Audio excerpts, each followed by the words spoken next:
puis, on va débuter. Déjà, merci à tous d'être présents aujourd'hui pour ce webinaire. Donc, je pense que vous l'avez assez vu passer. On va vous parler de cette nouvelle tendance, le faux out of home, qui va être expliqué justement dans les prochaines minutes. Pour débuter, je vais quand même faire un petit rappel sur qui on est pour ceux qui ne savent pas. On est Clark Influence. Et comme son nom l'indique, on est spécialisé en marketing d'influence et en création de contenu. Grosso modo, on imagine et on met en place des campagnes digitales, créatives et performances, tout ça grâce aux créateurs. Et oui, les créateurs de contenu sont des gens passionnés qui vont traiter d'un sujet qui les anime avec brio, expertise et ce que vous voulez. Et puisque justement, Clark Influence croit au pouvoir des créateurs de contenu, on va non seulement parler et analyser de cette tendance qui fait beaucoup parler en la mettant en corrélation avec ceux qui l'ont galvanisée et rendue virale. Et justement, quand on regarde nos experts, ces créateurs de contenu, ils ressemblent un petit peu aux clients qu'on a. Nos clients sont vraiment le reflet de l'écosystème de la creator economy. On travaille aussi bien avec du retail, de la food, de la mode, de la beauté, du voyage et même des institutions gouvernementales ou autres. Et quand il y a un sujet, il y a souvent un influenceur qui va pouvoir en parler à sa manière. Et pour vous servir aujourd'hui, si vous reconnaissez peut-être ce duo, nous étions déjà présents sur les 2 précédents webinaires sur l'IA générative. Donc, je me présente rapidement. Moi, je m'appelle Marine Burgevant. Je travaille chez Clark depuis un an, un peu plus d'1 an, en tant que directrice de compte. Et ça fait bientôt 6 ans que je suis dans l'influence, donc un paquet d'années. Salut, moi c'est Arthur, je suis créatif stratégiste chez Clark. J'accompagne les commerciaux et les chefs de projet dans l'élaboration créative et stratégie des campagnes d'influence. Et c'est avec plaisir qu'on vous présente ce webinaire aujourd'hui. On a plein de learnings à vous partager. Exactement. Et si vous étiez là au précédent webinaire, vous savez qu'on adore commencer nos sujets par une petite devinette. Ça met un peu un petit challenge, mais voyons ce que vous allez nous répondre. À quoi correspond justement ce pourcentage des 36%? On vous laisse répondre et puis on vous donnera la réponse. Alors, est-ce qu'il y a des réponses?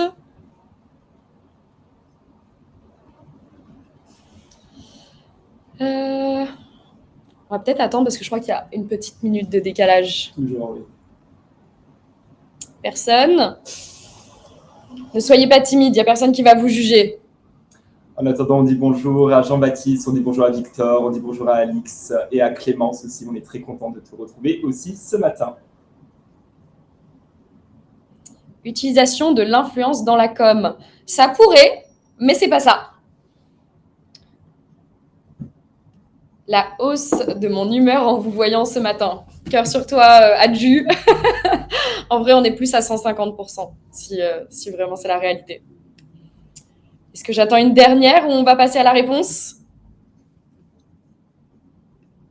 Bon, c'est pas grave, on va passer à la réponse. Eh bien, il s'agit... 36% représente la part des revenus générés par le digital out of home dans la catégorie du out of home. Aujourd'hui, on se rend même compte avec les études qu'on a un petit peu trouvées à droite à gauche qu'en 3 ans, il prévoit une augmentation presque de 6,5%. Donc, c'est quand même énorme dans une catégorie comme ça.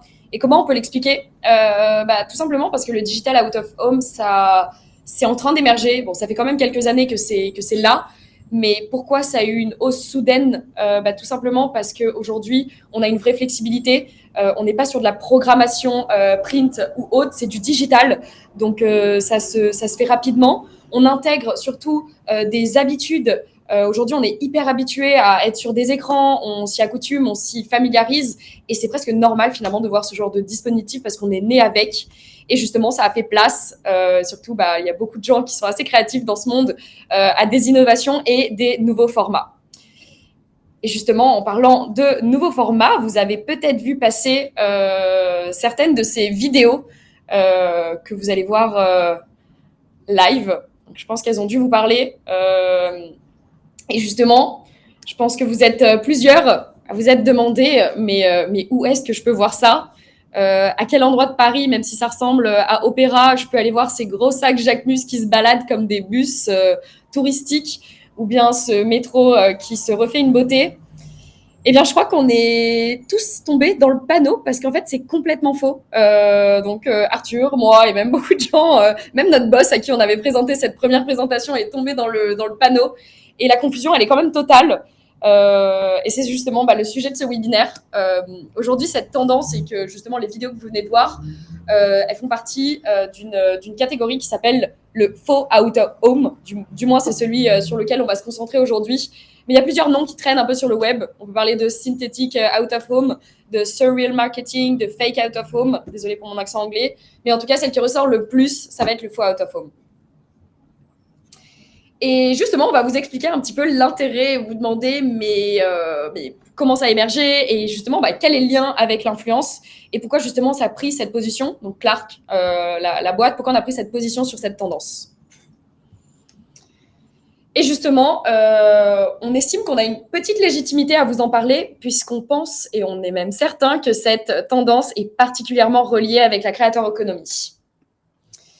Et justement, de quoi on va vous parler pendant ce webinaire, pendant ces 30-40 minutes. Déjà, la définition de cette tendance, qu'est-ce que c'est, d'où ça vient, comment l'influence a joué un rôle dans son existence, quelles vont être les limites et les premières interrogations, comment appréhender ces formats dans votre stratégie marketing, et finalement, qu'est-ce qu'on en conclut, qu'est-ce qu'on en pense, vous aurez tout ça à la fin. Merci Marine. Je pense que comme a dit Marine tout à l'heure, on est tous tombés dans le panneau. À titre personnel, Maybelline et Jacquemus, je regardais ce genre de format et j'étais persuadé que c'était réel avant que vraiment j'approfondisse un petit peu ce genre de format-là, que je me renseigne, etc. Je pense que désormais, dans notre univers, c'est un consensus qui est plutôt pas mal partagé, que maintenant on reconnaît que ce genre de capsules sont complètement fausses. Néanmoins, on n'est pas tous d'accord sur exactement quelles sont les techniques et quels sont les leviers qui sont utilisés pour donner naissance à ces capsules faux out of home. Généralement, il y a 3 suspects, il y a 3 leviers qui sont un petit peu pointés du doigt pour expliquer ce faux out of home, sauf que les 3 sont complètement faux. Il y a beaucoup d'experts typiquement qui disent que c'est grâce à l'intelligence artificielle qu'on est capable de générer ces espèces de capsules où on a ces choses complètement fantastiques qui arrivent de l'autre côté de notre écran. Sauf que non, c'est un humain qui va venir générer ce genre de capsule. Et une main humaine, il n'y a pas d'automatisation qui est faite avec l'IA. Certes, on a tellement d'actualité au niveau de l'IA que l'association se fait parfois un peu bêtement, certes, mais elle se fait et c'est normal. Ensuite, il y a la réalité virtuelle qui est pointée du doigt, sauf qu'on n'a pas à mettre de casque. Et au-delà de ça, et je pense que vous l'avez vu, on reconnaît l'Opéra de Paris, on reconnaît le subway londonien. Ce sont des environnements réels qui sont hackés. Il n'est pas question de métavers ou d'un environnement qui est complètement recréé. Le faux out of home, à la rigueur, il est plus proche de la réalité augmentée, mais ce n'est pas complètement la réalité augmentée. Pour ceux qui ne savent pas ce que c'est, la réalité augmentée, c'est des éléments virtuels qui sont rajoutés dans un monde réel. Néanmoins, la réalité augmentée, de manière générale, ça se fait au travers d'une interface et d'une application. On pense aux stories Instagram, par exemple, aux effets TikTok, Snapchat, etc. Ça, c'est la réalité augmentée. À la rigueur, le faux out of home, c'est quelque chose qui est complètement à part. On va prendre cet exemple de Barbie avec le Burj Khalifa que vous avez certainement dû voir. Le faux out of home, en fait, ce sont des vidéos qui sont non interactives, donc que vous pouvez croiser un peu partout sur TikTok, sur Instagram, sur YouTube ou sur n'importe quel réseau, où en fait, vous avez des prises de vue réelles. Donc là, c'est comme si j'étais devant le Burj Khalifa, que je filmais le Burj Khalifa. Et en fait, on va avoir des experts des effets spéciaux qui utilisent de la CGI, du VFX et de la modélisation 3D pour insérer ces éléments dans ces prises de vue réelles et les altérer entre guillemets. Donc là, vous avez une réelle prise de vue, donc vraiment la personne qui a fait ça a filmé le Burj Khalifa. Néanmoins, il a rajouté la boîte de Barbie qui fait quasiment la taille du bâtiment avec la Barbie à l'effigie de Margot Robbie qui émerge de la boîte en question. Pour utiliser un mot de jargon, c'est un peu comme si c'était une vidéo digitale finalement. Elle combine réalité avec des prises de vue réelles, avec des éléments qui sont fictifs, virtuels. Donc là, la boîte de Barbie. Ensuite, ces courtes vidéos, dès qu'elles sont créées, elles sont déployées sur ce qu'on appelle des feeds d'outreach. Donc des feeds où des courtes vidéos sont suggérées à l'utilisateur selon ses préférences, mais aussi selon les vidéos qui performent le plus à tel moment. Et sachant que c'est des vidéos qui sont assez surprenantes, avec quand même quelque chose d'assez eye-catching, assez accrocheur visuellement, eh bien forcément, c'est une portée qui est assez transnationale, assez impressionnante surtout. Donc que ce soit sur TikTok, sur Reels et sur Shorts, ces capsules-là que vous avez dû voir, je pense, Maybelline, Jacquemus, Barbie ou L'Oréal, elles ont tendance à avoir un succès qui est assez phénoménal parce que ça surprend et parce que c'est visuellement assez attrayant. Néanmoins, il y a on pense un motif qui explique l'émergence du faux out of home et surtout cette popularisation sur les réseaux qui va dépasser l'effet de surprise. Typiquement, quand on prend Barbie avec le Burj Khalifa, quelques jours après la publication de la vidéo, on a quand même beaucoup d'internautes qui étaient persuadés que cette capsule-là était vraie. Ils pensaient notamment que c'était un hologramme qui a été réellement installé à côté du Burj Khalifa. Bon, certes, ce n'est pas le faux out of home le plus photoréaliste du monde. Je pense que Jacquemus, Maybelline sont plus photoréalistes. Mais sachant que c'est des capsules qui sont déployées au plus grand public possible, on est face à des personnes qui ne sont pas forcément sensibles à ce genre de technologie et qui du coup tombent dans le panneau. On a même des organismes de presse, dont l'AFP, qui a dû intervenir et dire à ces internautes-là, non, la boîte de Barbie n'a pas été réellement installée à côté du Burj Khalifa. Et c'est l'autre finalité, on va dire, du faux out of home et l'autre raison qui explique son succès, c'est que certes, elles vont chercher ce fort reach avec quelque chose d'attrayant, de surprenant, encore une fois, sur les réseaux sociaux. Néanmoins, ce sont des capsules qui, par essence, sont assez ambiguës parce qu'elles combinent ces éléments virtuels qui sont parfois extrêmement photoréalistes avec des environnements qui sont réels. Et nous, qui ne connaissions pas typiquement Maybelline, Jacquemus, en tout cas ces cas-là, et on savait qu'il y avait une fictivité derrière, du coup, on se posait la question, est-ce que c'est vrai? Est-ce que c'est pas vrai? Et en fait, ces conversations-là qui vont se retranscrire en impressions, en articles de presse, en commentaires, etc. Elles vont vraiment booster ce genre de publication parce que tout le monde spécule sur la fictivité ou non du format en question. Typiquement, prenons le Subway Maybelline. Moi, vraiment, pendant quelques jours, j'étais persuadé que c'était réel avant que je rencontre un article où c'est un Origiful, en fait, un créateur de contenu qui a inséré le cil sur le Subway en question. Quand on va dans les commentaires, il y a plein de personnes qui disent que pareil, elles sont tombées dans le panneau et que soudainement, elles découvrent que c'est de la CGI, donc des effets spéciaux. Ou alors, on a même des personnes qui essaient d'expliquer « Ah, ok, c'est réel, mais du coup, comment ça se fait que le subway londonien, il est mis ainsi sur le wagon, c'est quand même dangereux au niveau de sécurité, etc. » On n'a que des réactions comme ça. Forcément, ces réactions qui vont s'amplifier sur le digital, ça va donner lieu à des articles, notamment de fact-checking, etc., qui vont dire non, ce n'est pas vrai, ne tombez pas dans le panneau. Et forcément, ça va se retranscrire sur un volume de vues qui est assez phénoménal, assez grandiose. Quand même, pour Maybelline, on parle, alors je pense qu'aujourd'hui, c'est plus proche des 80 millions, mais 74 millions de vues sur Reels et à peu près 21 000 de commentaires de personnes qui soit spéculent, soit réagissent directement sur la fictivité ou le réalisme de la capsule en question. Au niveau de l'historique, le premier faux out of home que nous avons détecté, il y en avait peut-être d'autres dans le passé, mais on va dire le premier qui a vraiment eu ce rayonnement assez mainstream, c'était Adidas. Quand l'Argentine avait remporté la Coupe du Monde, désolé l'équipe de France, Adidas avait installé du coup un faux panneau publicitaire avec Messi et son équipe qui brandissait la Coupe du Monde avec la tagline Impossible is nothing. 250 millions de vues quand même. On est sur du faux out of home, mais là c'est vrai qu'on est plus sur de l'affichage classique. Et plus on a avancé dans les mois et plus des annonceurs et des créateurs, justement des agences, etc., ont réussi à jouer un petit peu avec ce genre d'éléments-là et créer des capsules qui sont assez impressionnantes. Typiquement, Jacquemus en avril 2023 avec les sacs, ça a quand même généré 48 millions de vues sur Instagram. Et enfin, Maybelline, où là, on a eu cette première percée du faux out of home et on a commencé à voir tous les experts de la communication qui en parlent et surtout qui l'utilisent. Je pense qu'aujourd'hui, de semaine en semaine et de jour en jour, c'est difficile de ne pas passer à côté d'une capsule out of home, faux out of home, pardon.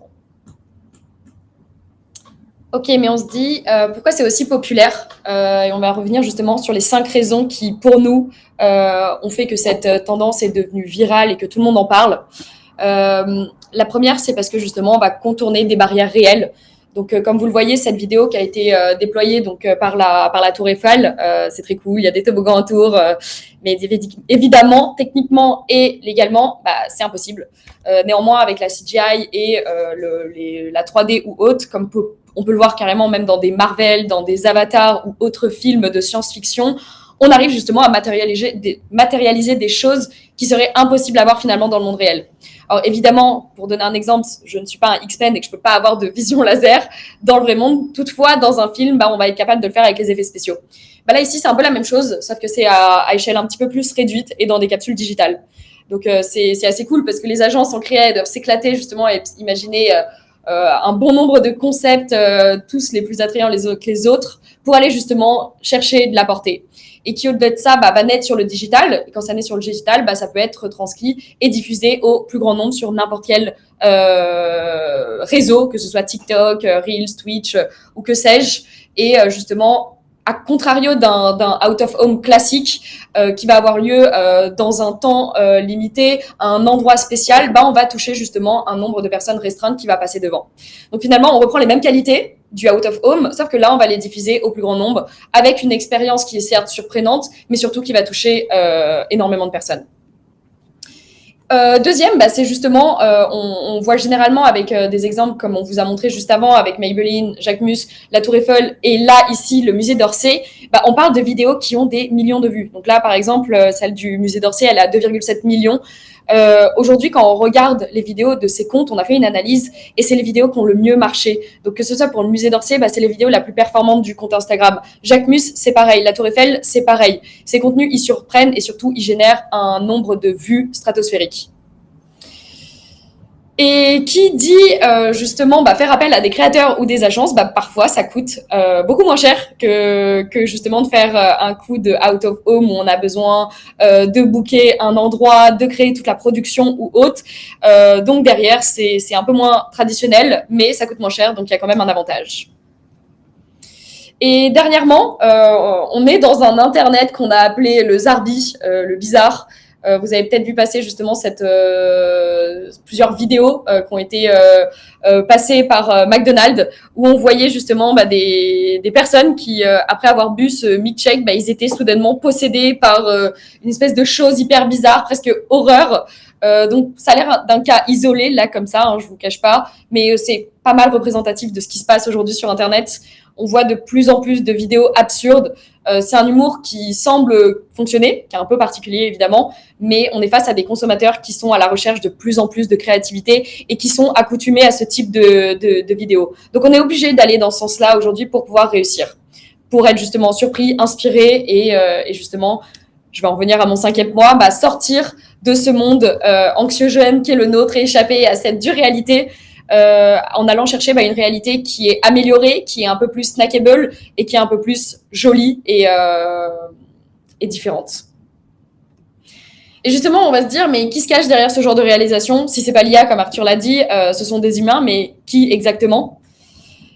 Eh bien, on a répertorié deux typologies d'acteurs. La première, l'agence, comme par exemple iStudio, que vous voyez sur la gauche, qui a réalisé aussi le stunt avec Barbie à Dubaï.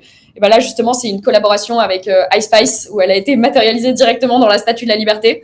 On voit le Lego des artistes. En tout cas, c'est vraiment bien fait. Et la deuxième avenue, c'est les créateurs de contenu sur le digital, des artistes qui vont justement créer ce type de capsules.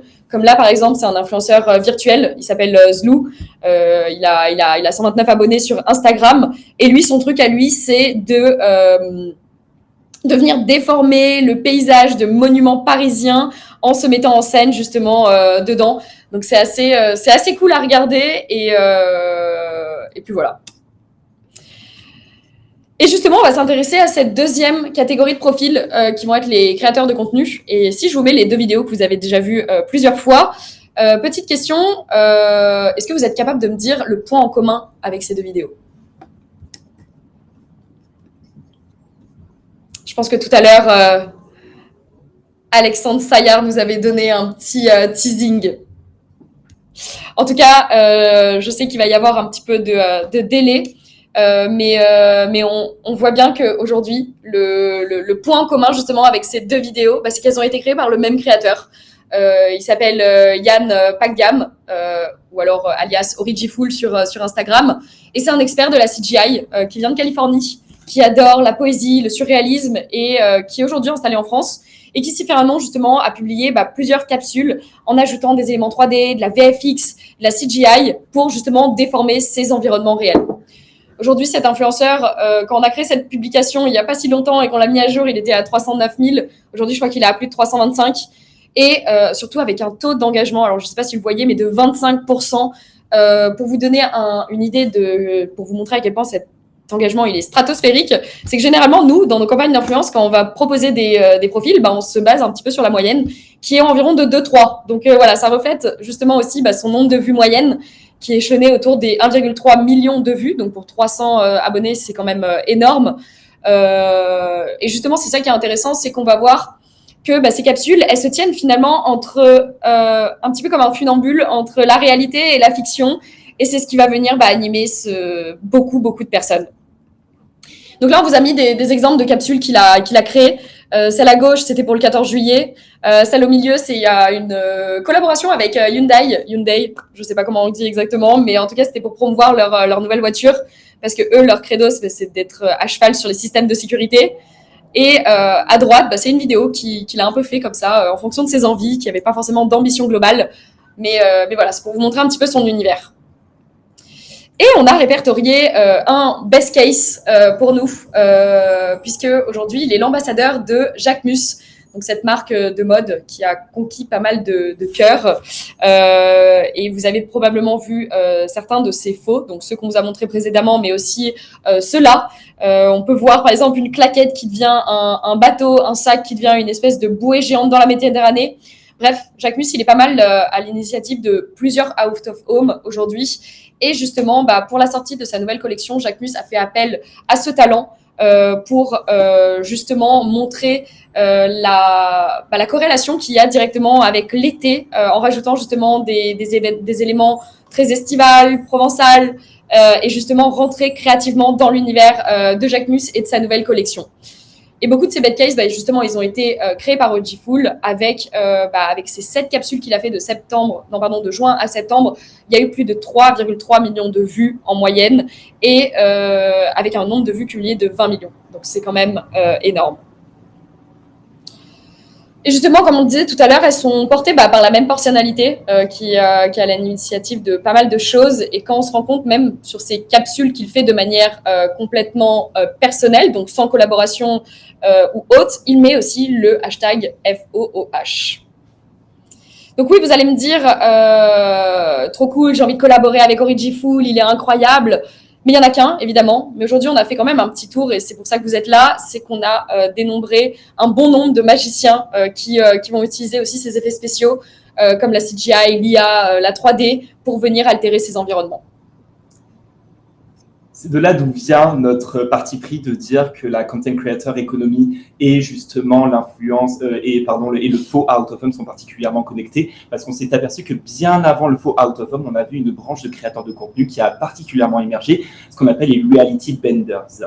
Et qui de mieux pour porter les reality benders que Zach King. Je pense que vous le connaissez, je pense que c'est obligatoire, c'est un des créateurs de contenu les plus célèbres au monde entier. Zach King, c'est ce qu'on appelle un faugicien, en fait, un magicien qui va utiliser des fonds verts, de la CGI, de la VFX pour faire des espèces de faux tours de magie où il déforme un petit peu la réalité. Il s'est spécialisé dans ça, et ce depuis au tout début des années 2010, et aujourd'hui sur YouTube, il regroupe notamment une communauté de 22 millions d'abonnés pour une moyenne de vue de 28 millions.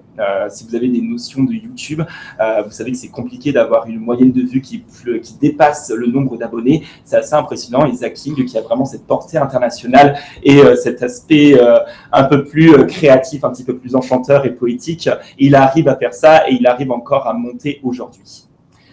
Zach King, c'est un peu le patient zéro de ce qu'on voit aujourd'hui avec OrigiFool, avec des tas de créateurs de contenu qui adorent utiliser la CGI, la VFX et justement des fonds verts, etc.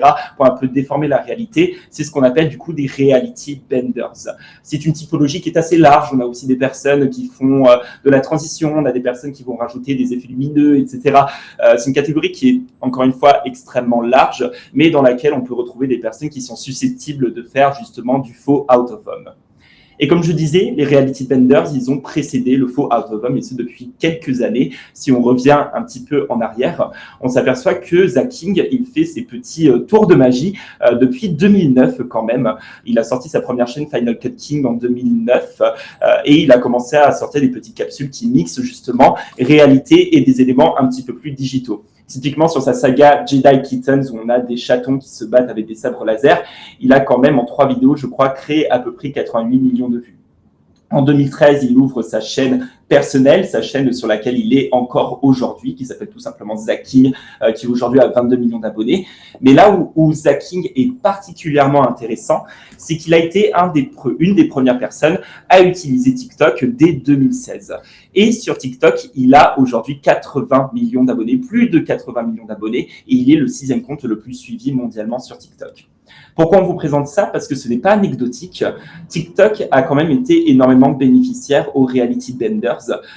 On a vu quand même qu'avec l'émergence de TikTok, sa popularisation, sa démocratisation, on a vu ces reality benders s'emparer du réseau et publier de plus en plus de ces capsules qui mixent réalité et fictivité, un peu comme ce que fait Origiful aujourd'hui.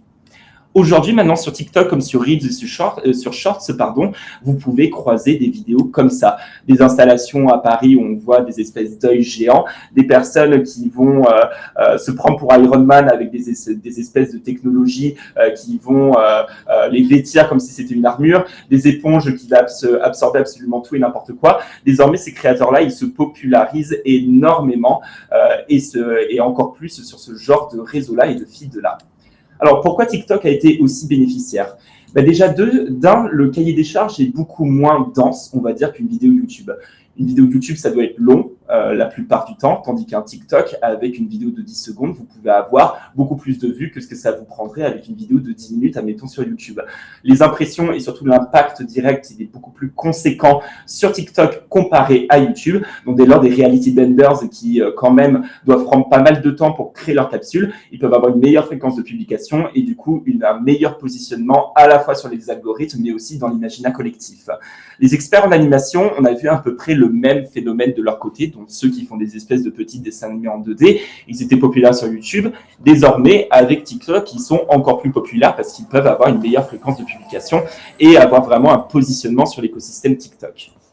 Deuxièmement, c'est moins en lien avec TikTok directement, mais c'est plus le moment où TikTok a réellement émergé, s'est réellement démocratisé, c'est que ces reality benders se sont fait les os pendant la pandémie. On s'est tous retrouvés entre nos quatre murs pendant la quarantaine, pendant le confinement. Qu'est-ce qu'on a fait alors qu'on était en chômage partiel ou autre? On a appris de nouvelles choses. Il y a certains qui ont fait du tricot, il y en a certains qui ont appris du skate et il y en a d'autres qui se sont un peu plus parfaits sur des missions qui sont digitales, qui sont immatérielles. Et justement, ces personnes-là qui n'avaient pas on va dire de skills sur la CGI, la VFX, etc., ils ont commencé à endosser ce genre de logiciel-là et à se parfaire dessus. Donc dès lors, forcément, après le confinement et pendant le confinement, on a vu de plus en plus de créateurs qui font du coup de la CGI, de la VFX et qui deviennent des reality benders. Donc approfondissons un petit peu les reality benders. Qui sont-ils? Il y a deux grandes familles de talents, entre guillemets. On a les altérateurs, ce sont ceux comme Alexander Inanov, qui est un russe, qui prennent des environnements réels et qui vont venir les déformer. Donc, un peu comme ce que fait finalement Origiful, lui, c'est un altérateur. Là, Alexander, justement, il va faire comme si la réalité glitchait, comme si c'était un jeu vidéo. Et on a aussi ce qu'on appelle les imitateurs, comme par exemple Lights Are Off. Lights Are Off, c'est un compte TikTok, en fait, qui va recréer une réalité complètement en 3D. Donc là, il n'y a rien de réel dans ce que vous voyez. Et il va justement créer ces espèces de stunts complètement photoréalistes. Donc c'est une petite nuance, on va dire. Il y a ceux qui modifient des scènes de vie réelles et ceux qui recréent des environnements, mais la finalité reste la même. Donc, petit moment où on va vous demander de vous armer de votre téléphone portable parce qu'on va vous présenter plein de profils différents. On va un peu les survoler, mais en tout cas, nous allons avoir une collègue qui va vous envoyer un formulaire par lequel vous allez pouvoir avoir accès directement à la présentation. Et de là, vous allez pouvoir découvrir l'ensemble des profils que nous allons vous présenter. Ils viennent des quatre coins du monde. On a par exemple Alexei, Atiatimas, Neolithus. Alexei, il est assez intéressant parce qu'il est comme Lights Are Off, où il adore faire ces petites scènes d'horreur, on va dire, avec un environnement qui est complètement recréé. Donc là, tout est artificiel, il n'y a rien qui provient de l'environnement réel. Et on voit quand même que c'est assez photoréaliste et qu'il y a beaucoup de personnes de son audience qui tombent dans le panneau parce qu'encore une fois, ils ne sont pas accoutumés à ce genre de capsule-là. On a aussi 11 avril qui lui adore faire des capsules un petit peu plus manga, un peu plus animées, inspirées de tout ça. Et aussi Shot Authority qui lui avait fait par exemple cette capsule-là à l'approche de la sortie successive de Barbie et Oppenheimer, et même pas successive, simultanée, où on a Barbie qui jette une bombe nucléaire sur Los Angeles. Brandon Bay qui ressemble à Zach King, mais aussi bien d'autres. On a Era VFX qui est canadien, Zlou, comme disait tout à l'heure Marine. On a Ghost 3D, on a Nude du Robot qui est vachement intéressant. C'est un artiste en fait qui adore faire ces espèces de blobs de tissus qui vont venir se balader dans les rues de grandes villes. Et on a même d'autres reality benders, comme par exemple Hamid, qui lui adore faire ces espèces de scénarios à la Independence Day, où on a des aliens qui viennent envahir la planète et détruire du coup des monuments. Bref, il y a une grande diversité, comme vous avez pu voir. Il y en a certains qui se rapprochent beaucoup du faux out of home assez classique, et d'autres qui aiment bien se mettre en scène dans des scènes où ils ont des super pouvoirs ou autres. Il y a plein de créateurs qui ont des créneaux complètement différents. Je crois qu'Alexandre parlait tout à l'heure de Flashboy. Il fait partie de cette catégorie-là, même s'il s'éloigne assez considérablement du faux out of home un peu plus traditionnel. Bref, tout ça pour dire que dès le début des années 2010, avec Zach King notamment, qui a vraiment porté cette catégorie-là, on a vu ces créateurs qui ont appliqué ce qu'ils voyaient dans des films, dans des Marvel, dans des Disney, à leur contenu sur les réseaux sociaux, et ils ont commencé à tordre la réalité absolument comme ils voulaient, à insérer des éléments, à déformer des monuments, à leur se donner des super pouvoirs, etc. Donc oui, il y a cette typologie-là, typologie très riche, et typologie qui, on pense en tout cas, a permis au faux out of home de vraiment émerger. Et maintenant que le faux out of home a émergé, on a plein de créateurs à disposition qui sont capables en tout cas de faire à peu près les mêmes stunts. Donc, comme vous avez entendu avec Arthur, on se rend compte que c'est une belle histoire d'amour finalement qui existe entre le faux out of home et l'influence. Mais on va quand même prendre les deux fonctionnements dont on vous a parlé tout à l'heure, qu'on opposait un petit peu justement entre soit partir avec une agence comme iStudio ou bien le créateur en tant que tel. Et justement, il y a des qualités différentes à chacun. Évidemment, ça dépend vraiment de vous, de vos besoins en interne, en externe. Si vous cherchez, par exemple, un accompagnement un peu plus millimétré, que vous avez envie d'avoir les mains sur le volant créatif, là, oui, allez plutôt vers l'agence. Si derrière, vous cherchez un petit frère créatif, comme Origiful l'a fait avec Jack Mus, allez directement sur le créateur. Si vous avez envie de faire confiance justement à ces créateurs, parce que derrière, ils ont une belle visibilité et au-delà de ça, ça reste quand même des experts de la CGI et de la VFX, ce sont aussi des personnes qui gèrent leur plateforme et qui connaissent. Donc, c'est vraiment en fonction de vos besoins et vos envies. Nous, on n'a pas vraiment de mots à dire, c'est vraiment votre choix. On est là vraiment pour vous mettre en avant les deux et de vraiment aviser. Tout ça pour dire, ce qu'on a envie de vous dire, c'est qu'aujourd'hui, il en existe des tonnes des créateurs comme ceux qu'on vous a présentés sur les réseaux sociaux. Ils sont capables de faire ça et d'aller justement montrer un peu ce meilleur des deux mondes, parce qu'ils vont avoir à la fois cette casquette artistique, parce qu'ils sont experts dans ces effets spéciaux. On adore les suivre pour ça. Et en plus de ça, ils ont une audience qui est pas des moindres. Et surtout, ils connaissent exactement ce qui plaît, étant donné qu'ils se basent souvent sur les algorithmes pour savoir « Ah tiens, ça a plu, je vais peut-être essayer d'aller dans cette même direction. » Donc là, on vous a mis des exemples d'autres créateurs qui ont tous des vues hyper intéressantes. Quand on voit par exemple Era VFX, il a fait un partenariat avec Lenovo. Sa vidéo a atteint presque 3,7 millions de vues avec un taux d'engagement de 36 000, pardon. Donc assez impressionnant. Caleb Natal qui a fait un partenariat avec Samsung. Donc lui c'est un peu différent. Il fait plutôt des petites mises en scène avec du out of home qui est inclus dedans, alors que les autres comme Zlou ou alors Shutter Authority, on est plus sur de la déformation de réalité et on est plus finalement sur du stunt. Petit point d'alerte, toutefois. Si vous dirigez directement vers des créateurs, il est important d'aller regarder les audiences. Ou en tout cas, je ne dis pas qu'il est important d'aller les voir. Évidemment, ça va devenir un réflexe d'aller voir les audiences. Et quand on analyse, on s'aperçoit que la portée, elle est quand même assez internationale. Et ça se reflète justement dans cette typologie de créateurs. C'est assez rare, voire même très rare, que la majorité d'audience d'un même pays va dépasser les 50%. Alors pourquoi ? C'est tout simple, c'est que généralement, ces créateurs qui vont propulser ces types de contenus, si vous regardez bien, en fait, on n'entend pas de personnes parler. Donc, il n'y a pas de barrière de langage. Tout ce qu'on a besoin de comprendre, c'est le visuel. Et justement, le visuel, c'est un langage universel, tout le monde peut le voir. Et le visuel, comme le digital, ça n'a pas de frontières. Il faut juste garder en tête que si vous recherchez quelque chose pour un pays en particulier, toujours garder en tête qu'il faut regarder les audiences, mais pas vraiment. En tout cas, si vous cherchez justement à avoir de la notoriété sur plusieurs pays, là oui, ça aura un peu plus d'intérêt. Donc on vous expliquera tout à l'heure justement comment on va pas utiliser les influenceurs, mais en tout cas travailler avec eux et quels sont les cas de figure où le faux out of home va être intéressant pour vous dans votre stratégie. Mais avant, on voulait faire un bref détour pour expliquer quelles seraient les limites justement de ce faux out of home. J'ai vu pas mal de questions et surtout pas mal de commentaires qui émergeaient et qui justement pointaient qu'il y a peut-être des potentielles limites, des problèmes éthiques avec le faux out of home.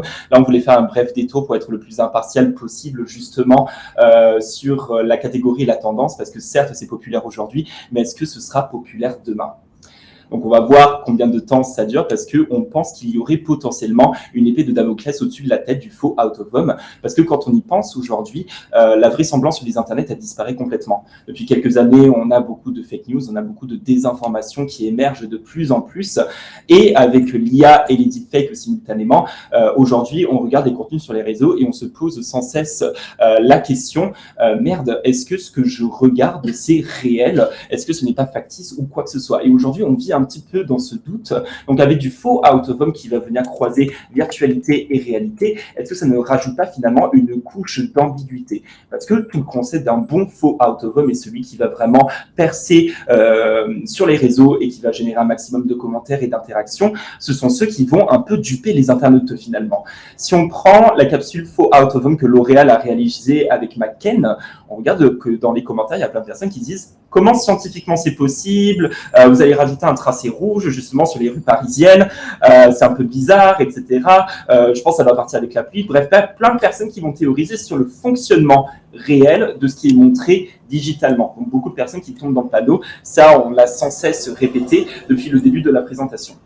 Donc oui, à l'heure où des audiences, elles sont un peu fatiguées de voir de l'IA, on a certes des audiences qui ont un petit peu, elles se sont appropriées l'IA, elles jouent avec, je pense que vous avez tous vu Angèle, Barack Obama qui chante libérer, délivrer, bref, plein de cas de figure finalement, où on a l'IA qui va venir faire des formats créatifs assez poussés. On a aussi une audience qui souhaite voir plus d'authenticité sur les réseaux sociaux et plus on avance dans le temps, plus on a envie de voir de réalité. Donc dès lors, est-ce que c'est judicieux de voir du faux out of home qui va venir duper déjà les audiences, les mener en bateau et surtout avoir ce côté un petit peu falsification qui n'est pas désiré en ce moment en un temps où on a l'IA et le deepfake. Au-delà de ça, on peut aussi se lasser. Je crois que Jean-Baptiste, tu en parlais tout à l'heure. En juillet 2023, où on a vu des Jacquemus, des Maybelline, etc., on est émerveillés parce que c'est nouveau, c'est génial, on tombe tous dans le panneau, c'est une expérience qui était quand même assez bénéficiaire pour tout le monde. Néanmoins, en janvier 2024, quand on aura vu 25 faux out of home dans notre vécu, est-ce qu'on risque pas d'être lassé parce que c'est la même formule qu'on va répéter des dizaines, voire des vingtaines de fois, et à la longue, on va avoir des audiences qui vont être plus éduquées, elles vont être capables de consommer ces capsules fictives et de se dire ok, j'identifie la supercherie. Je sais par exemple que pour là, le soutif qui est accroché au pont de Brooklyn, si je ne me trompe pas, peut-être pas que c'est ce bon pont, oui c'est le bon pont, c'est pas possible parce que ça provoquerait des accidents de la route. Donc l'efficacité de ces formats qui doivent générer justement des conversations autour de leur réalisme ou autre, ils risquent d'en pâtir et du coup d'avoir beaucoup moins de reach. Ça va pas disparaître, on pense, mais en revanche, la question se pose, est-ce que l'effet escompté va être le même aujourd'hui et demain ? Aussi, demain, notre rapport au réel va se fortifier. J'ai dit tout à l'heure qu'on va chercher de l'authenticité et une réaction que pas mal de professionnels de la communication ont mis en avant, c'est qu'aujourd'hui, on voit des Maybelline, on voit des Jacquemus, on se dit, bon, c'est faux, mais c'est vrai que techniquement, c'est un peu difficile de le faire. Mais on a aussi des audiences qui se disent, ok, j'adore le bus Jacquemus, j'adore L'Oréal, etc. Mais je trouve que ça aurait été encore plus cool, entre guillemets, que ce soit réel, finalement, que ça ait été réellement mis en place. Donc, il pourrait y avoir aussi un sentiment de déception quand on voit ce genre de capsule, uniquement, évidemment, pour des faux out of home qui sont un peu plus réalistes et qui ne vont pas mettre des paillettes, on va dire, absolument partout, avec des éléments qui sont un peu plus irréalistes. Donc peut-être que l'horloge tourne et que finalement le faux out of home s'assied sur une bombe à retardement. Ce n'est pas impossible. En tout cas, il faut garder ça en tête que soit le faux out of home va être amené à se pérenniser, c'est ce qu'on pense en tout cas de notre côté, mais il aura, je pense, des buts et surtout des réactions qui seront complètement différentes. Le dernier point qu'on voulait aborder dans cette partie, et j'ai mis en avant un témoignage de Mel Arrow dans l'une de ses tribunes. Mel Arrow, c'est le Chief Strategy Officer chez McCain, qui avait une bonne interrogation. Sachant que le faux out of home, on va venir investir virtuellement des monuments, des lieux, des bâtiments, etc. Est-ce que c'est juste quand on pense aux agences de placement média traditionnelles? Parce que techniquement, si on fait un faux out of home sur un bâtiment lambda quelque part sur Montréal, on ne paye rien du tout techniquement. On a juste à rajouter nos éléments fictifs, virtuels bien évidemment sur le lieu en question, mais on n'avait pas à débourser le moindre sou. Marine tout à l'heure disait que le faux out of home c'est moins cher. C'est une des raisons, c'est que tout simplement on n'a pas à payer le lieu en question. Donc ce n'est pas forcément juste pour les agences de placement de médias, et c'est vrai qu'à l'avenir on devra se poser la question, est-ce que c'est éthique? C'est certainement terrifiant en tout cas de permettre à des agences de continuer avec du faux out of home, sachant que le out of home classique ne bénéficie pas forcément de ce genre de placement. Dernièrement, on voulait mettre en avant cette opération avec Netflix pour la sortie de Sex Education en Argentine. Ce qu'ils ont fait, un faux out of home, sinon on n'en parlerait pas, où ils ont mis un préservatif sur l'obélisque de Buenos Aires. Thématiquement, on va dire, c'est complètement dans le sujet quand on parle de Sex Education. Néanmoins, les audiences argentines ont eu des réactions très mixtes, on va dire. Il y en a certains qui ont été assez enchantés, je pense que c'est des audiences un peu plus jeunes. Néanmoins, beaucoup, et c'est plus de la vieille école, entre guillemets, qui déjà ont cru que c'était réel et ils ont cru que Netflix avait réellement mis un préservatif sur l'obélisque. Et au-delà de ça, d'autres qui disent c'est l'obélisque. C'est quand même un monument qui a une identité patrimoniale, institutionnelle. Pourquoi on va venir les dégrader avec ça? Là, c'est sûr que le concept créatif de mettre une capote sur quelque chose comme ça peut évidemment faire émerger des contestations. Néanmoins, de manière globale, c'est vrai que la question se pose selon l'idée créative qu'on met en avant. Est-ce que c'est juste de venir investir ce genre de lieu-là qui symboliquement représente beaucoup pour les populations locales? Alors certes, l'Argentine, c'est un contexte qui est complètement différent que la France, que le Canada, que ce soit socialement, religieusement ou autre, mais c'est vrai que c'est des remarques qui sont intéressantes à mettre en avant. C'est cool, évidemment, de donner corps à absolument tout et n'importe quoi. Néanmoins, gardons en tête que les lieux qu'on investit ont chacun leur propre identité. Après, c'est peut-être aussi un petit peu hypocrite de leur part parce qu'en 2005, l'Argentine avait réellement mis un préservatif sur l'obélisque de Buenos Aires pour la journée de sensibilisation contre le sida. Donc, comme quoi, c'est l'histoire qui se répète, mais des réactions qui sont plus fortes aujourd'hui. Et finalement, on arrive sur notre dernière partie. Donc, on va parler des usages et des applications. Et justement, dans quel cas de figure on va pouvoir employer les reality benders. Je pense que vous l'aurez compris avec les statistiques qu'on vous a montrées en termes de vues. Pourquoi utiliser le faux out of home? Pour aller justement chercher l'impression. Et ça, je pense que ça va grandement aller dans de la notoriété pure et dure, que ce soit pour des lancements de produits, pour aller faire de l'événementiel, pour du repositionnement de marque, en fait, à partir du moment où vous êtes face à un problème de marque, on doit aller chercher un maximum de personnes possible. Le faux out of home peut être la solution.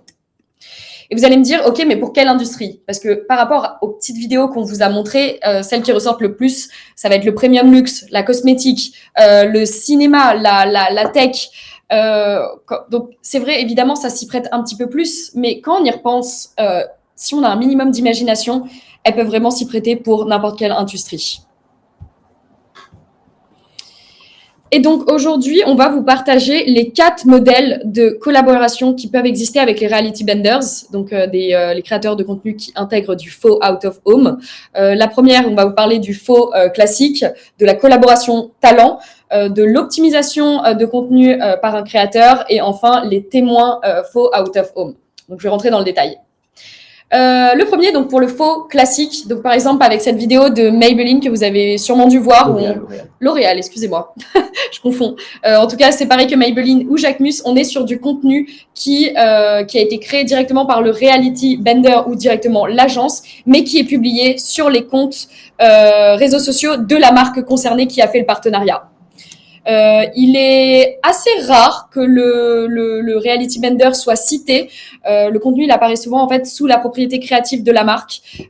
Parfois, il est cité en description, parfois il est tagué, des fois il est en en cross-posting directement. Donc, ça dépend vraiment de la stratégie derrière. Néanmoins, il intervient principalement comme qualité de prestataire créatif, donc pas nécessairement comme un créateur de contenu. Il arrive souvent que quelques jours plus tard, le créateur va publier finalement cette publication sur son compte, plus pour élargir son book et son portfolio.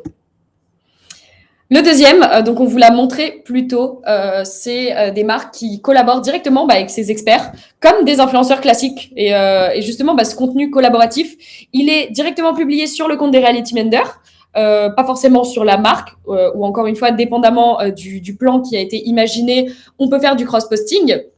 Et de la même manière, finalement, qu'un influenceur lambda, la marque va bénéficier à la fois de son rayonnement en tant que créateur et de son reach. On conseille toutefois d'activer ces reality benders sur des activations d'influence quand on a un objectif de notoriété transnationale. Encore une fois, ces créateurs, ils ont des audiences qui sont assez éclatées géographiquement. Mais voilà, pour contrer ça, pourquoi pas aller parler à des médias pour aller repartager, pour faire un peu de la RP ou tout simplement faire du paid pour aller justement élargir son audience, mais surtout aller se rapprocher de sa propre cible.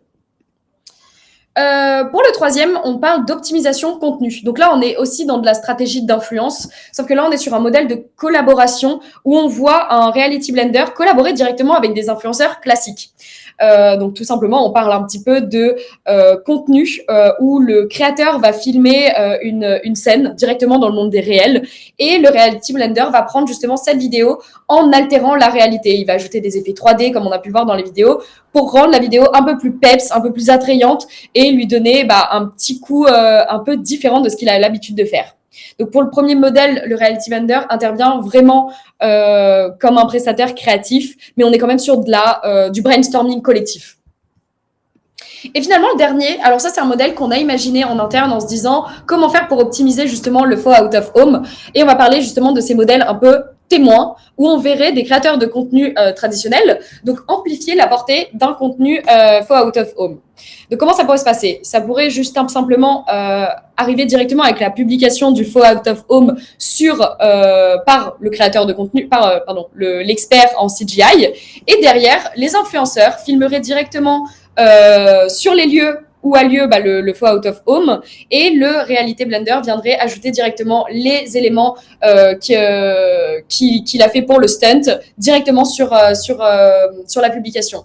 Ça donne l'impression que les influenceurs, ils sont vraiment face au faux out of home et en plus de ça, on peut avoir vraiment différentes visions. C'est-à-dire qu'il y en a un qui peut se placer ici, l'autre, il peut aller de l'autre côté et ce mécanisme, il va renforcer finalement ce sentiment d'ambiguïté dont on parlait tout à l'heure puisqu'on va avoir des personnes de chair et d'os familières avec notre quotidien qui vont interagir directement avec ce dispositif fictif. Dernière partie, on voulait vous partager un petit peu les ingrédients clés pour un faux out of home réussi. Évidemment, ça dépend aussi du créateur et de l'agence avec qui vous travaillez. Je pense qu'ils ont tous leurs propres insights, leurs propres learnings. Là, c'est plus des learnings transversaux, entre guillemets, que nous avons identifiés sur plusieurs collaborations avec des reality blenders. Premièrement, comme on disait tout à l'heure, éthiquement, c'est difficile de justifier parfois le faux out of home parce que techniquement, on dupe les audiences et avec une ère, avec les fake news, l'IA, etc., c'est un peu difficile finalement de justifier l'usage du faux out of home. Donc, et c'est là où finalement Jacquemus et Maybelline ont été très forts, c'est qu'ils font des capsules qui sont réalistes, mais pas trop réalistes non plus. Qu'est-ce que je veux dire par là? Le contenu doit être ambigu. On doit se dire, ouais, c'est vachement photoréaliste, c'est certainement réel, mais il doit y avoir suffisamment d'indices et d'informations dans la vidéo en elle-même pour que ça nous mette la puce à l'oreille et on se dit, mais en fait, c'est pas possible que ce soit vrai. Typiquement Maybelline, comme j'ai dit tout à l'heure, il y a les cils sur le wagon, mais techniquement, si les cils tombent sur les rames, ce serait un accident. Donc, c'est pas possible que le subway londonien ait pu justifier ça. Si vous prenez Jacquemus, il n'y a pas de fenêtre avant sur le sac. Donc, comment on conduit ce bus? Bref, plein d'éléments comme ça. En fait, pour un bon faux out of home, il faut que le contenu soit vraisemblable, on va dire, mais il faut que le fond soit irréaliste. Aussi, ce qui marche très bien, c'est de faire du surréalisme directement. Donc, c'est un petit peu son Dali, entre guillemets. Le surréalisme, c'est tout de suite de déformer des objets qu'on identifie avec des fonctions qui sont complètement inhabituelles. Par exemple, je vois cette bouteille, je dis n'importe quoi, cette bouteille, elle est rigide, je bois à partir de ça. Néanmoins, avec du faux out of home, et pour créer un petit peu de la surprise et un petit peu, pas de l'indignation, mais en tout cas, énormément de réactions de la part des audiences, c'est bien de donner finalement à cette bouteille, je dis n'importe quoi, une fonction qui est inhabituelle. Par exemple, si je fais ça, elle se casse en deux, comme si c'était un pain, je dis n'importe quoi. J-Rock, il a fait ça avec un bâtiment, typiquement. Un bâtiment qui est rigide, c'est censé ne pas bouger, malgré des tornades tremblements de terre ou quoi que ce soit. Là, il met une petite pichenette et soudainement, le bâtiment se tord comme si c'était un ruban en caoutchouc. Plus on insère ces espèces de fonctions complètement inhabituelles, plus ça surprend et plus aussi ça nous sort de notre zone de confort et ça amène aussi à la réaction. Bref, pour être un bon, on va dire, créateur de faux out of home, il faut penser un peu comme Dali et comme les peintres surréalistes. Et enfin, et ça c'est comme n'importe quelle collaboration d'influence, c'est bien et surtout c'est important de faire confiance aux créateurs avec qui vous collaborez directement. Déjà avec les influenceurs, ça c'est normal, les influenceurs connaissent leur audience, ils savent exactement ce qu'elles désirent, ce qu'elles consomment habituellement, ce qui marche évidemment sur leur feed, mais encore plus spécifiquement avec les reality benders où là ça appelle un socle de compétences qui est tellement spécifique, tellement de niche entre guillemets, que finalement il n'y a qu'eux qui peuvent savoir déjà ce qui est possible d'un point de vue d'un point de vue pratique, d'un point de vue terre à terre, mais surtout, ils sont capables d'amener des idées qui sont complètement inhabituelles parce qu'ils ont le nez dedans et ils savent ce qui est possible. Donc, qu'est-ce qu'on retient de toute cette présentation ? D'une, le faux out of home est un levier qui est très expérientiel, très conversationnel, qui va justement jouer sur l'ambiguïté pour générer un maximum de conversations. Aujourd'hui, en tout cas, c'est le cas. On verra ce qui se passe dans quelques mois. Notre avis, c'est que ces capsules-là vont se populariser, mais les audiences seront peut-être un peu plus au courant des tenants et des aboutissants. Maintenant, elles seront plus sur un sentiment de surprise qu'un sentiment de tromperie, entre guillemets. Mais en tout cas, quoi qu'il arrive, ce sont des capsules qui sont assez eye-catching. Et aujourd'hui, quand vous prenez le For You TikTok ou les algorithmes Reels, Spotlight ou Shorts, il faut pouvoir se démarquer auprès du consommateur. De deux, et on l'a vu avec Origiful qui a déployé des Jacquemus, qui a déployé des Maybelline, la tendance est en majeure partie portée par ces créateurs de contenu, par des agences aussi, mais c'est vrai que les créateurs de contenu, notamment Origiful, s'est rapidement positionné comme étant un peu l'épicentre de toute cette tendance et de ce raz-de-marée qui a vraiment englouti les réseaux sociaux. Puisqu'on parle de créateurs, ils déforment la réalité depuis des dizaines d'années sur les réseaux sociaux, bien avant le faux out of home, ils s'amusaient à déformer cette réalité sur leur plateforme. Donc ce n'est pas forcément un format qui est inhabituel pour leur audience, mais c'est sûr que si on prend une audience un peu plus globale, un peu plus générale, c'est surprenant pour eux et c'est pour ça qu'ils tombent dans le panneau. Et enfin, si aujourd'hui vous avez envie de faire du faux out of home, c'est intéressant d'aller auprès de ces reality benders sur les réseaux sociaux. Ils ont une audience digitale, ils maintiennent cette audience digitale, ils ont des centaines de milliers d'abonnés, ils savent exactement ce qui marche pas, etc. Et surtout, ils ont ce petit je ne sais quoi qui fait que c'est un format qui va être extrêmement populaire et surtout qui va pouvoir résonner auprès de l'ensemble des audiences qui sont visées. Donc voilà, on pense que le mariage influence faux out of home, c'est un peu obvious, on va dire. En tout cas, on y croit de notre côté. Et sur ces belles paroles, nous finissons ce webinaire. J'espère que ça vous a plu. J'espère que vous avez appris des choses surtout. Je crois que le formulaire a été partagé dans les commentaires. Vous aurez accès à la présentation. J'ai vu qu'il y avait pas mal de questions qui étaient posées. Je pense qu'on va prendre quelques minutes pour y répondre. Oui, c'est vrai que j'ai l'impression qu'on a répondu à certaines directement avec la suite des slides. Je vais essayer d'en retrouver quelques-unes. Alors, il y avait une question qui était, compte tenu du fort avantage en termes de pricing pour le fake out of home et des retombées hautement positives en termes de brand awareness, qu'en est-il du OOH et DOH ? Est-ce que cela menace justement certains acteurs ? Je ne pense pas à titre personnel parce qu'encore une fois, le faux out of home, aujourd'hui, il a ce succès parce que, encore une fois, il y a le sentiment de nouveauté qui, on va dire, fait qu'on est surpris face à ce genre de capsule et on tombe facilement dans le panneau sans mauvais jeu de mots.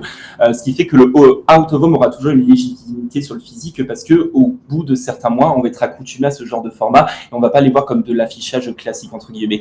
Les deux peuvent coexister. Je pense que ça, ce n'est pas impossible du tout. Le out of home s'occupera des choses qui sont peut-être un peu plus réalistes pour avoir un ancrage local et beaucoup plus qualitatif, tandis que pour des missions de notoriété directe un peu plus agressives et surtout pour des idées qui sont un peu plus irréalistes, là, on ira vers du FOH.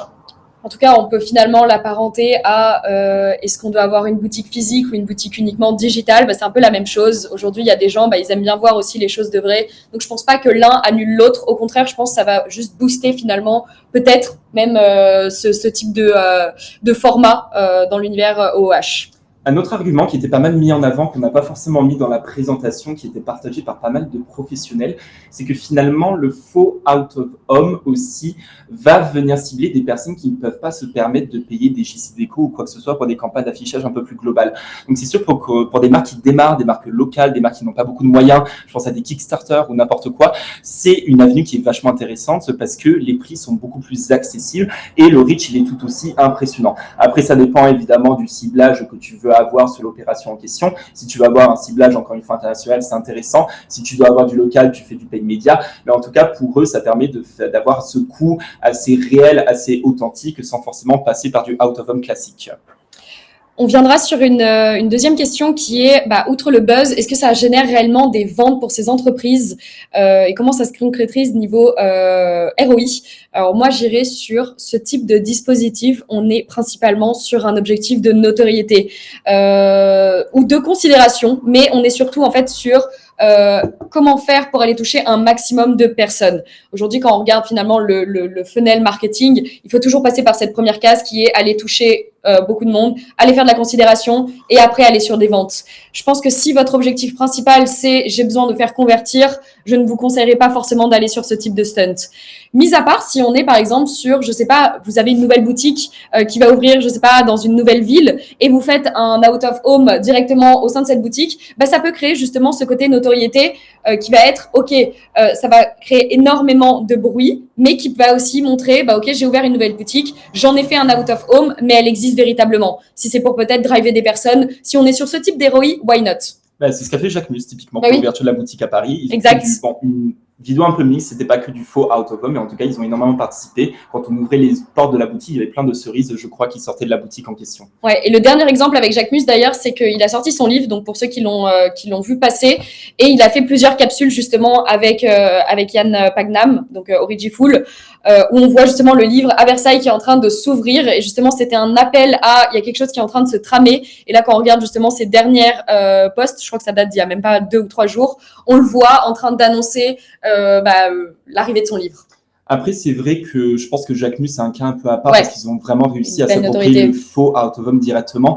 Mais c'est vrai que la plupart des dispositifs qu'on voit avec le faux out of home, on a quand même un produit qui est très identifiable. Donc tout de suite, pour des marques qui sont un peu plus iconiques, entre guillemets, avec des produits qui sont vraiment reconnaissables, c'est vraiment une avenue qui est intéressante.